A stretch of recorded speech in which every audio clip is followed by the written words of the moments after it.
আমার ডাক্তার আমি ঠিকই বলেছি বলে না, খুব বেশি ভুল নিয়ে যায়। আমার ওয়াইফের কাছে একটু সার্টিফিকেট নিয়ে আমার স্ত্রী যেহেতু ডাক্তার, আমিও কিছু জিনিস শিখে ফেলেছি, আমি আপনাকে টিপস দিব। ডাক্তার জোবাইদা রহমানের কাছে আমরা অনুরোধ করব, উনি যেহেতু ডাক্তার, আমি নিজে একজন কার্ডিয়াক পেশেন্ট, আমরা জানতে চাই যে এই বিষয়ে উনি জনাব তারেক রহমানকে কিভাবে স্বাস্থ্য ব্যবস্থায় পরিপূর্ণ একটা সুন্দর দিক নির্দেশনা দেবেন। এখানে একজন বক্তা বলে গিয়েছেন উনিও কার্ডিয়াক পেশেন্ট, আমার স্ত্রী একজন কার্ডিওলজিস্ট, উনি বলে গেছেন যে ওনার কিছু টিপস দরকার।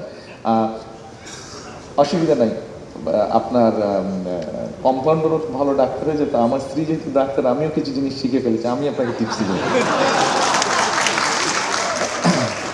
আরেকটি কথা বলি, এখানে নিশ্চয়ই ফিজিশিয়ানস আছেন, আমার ধারণা ডাক্তারের নিশ্চয়ই কেউ ডাক্তার পেয়েছেন। জি, সামনে একজন বসে আছেন।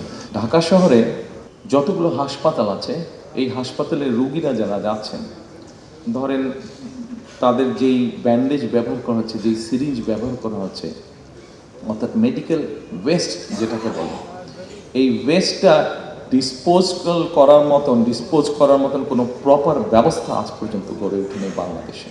এবং এটার ভয়াবহ কি বিষয়টি জানেন? ভয়াবহ রূপটি হচ্ছে এখান থেকে জীবাণু ছড়াচ্ছে, এবং এই জীবাণুটা বাতাসে মিশছে, আমি এবং আপনি আমরা সকলে সেই বাতাসটা শ্বাসের মাধ্যমে, শ্বাস প্রশ্বাসের মাধ্যমে গ্রহণ করছি, এবং গ্রহণ করার ফলে ধীরে ধীরে যেটা হচ্ছে আমরা বুঝতে পারছি না, আমাদের ইমিউন ক্যাপাসিটি শরীরে যেটা হচ্ছে সেটা আস্তে আস্তে ধ্বংস হয়ে যাচ্ছে, সেটা সম্পূর্ণরূপে ধ্বংস হয়ে যাচ্ছে। অর্থাৎ একটা সময় যদি এটা চলতে থাকে, একটা সময় বাংলাদেশের কোনো মানুষের শরীরে কোনো অ্যান্টিবায়োটিক কাজ করবে না।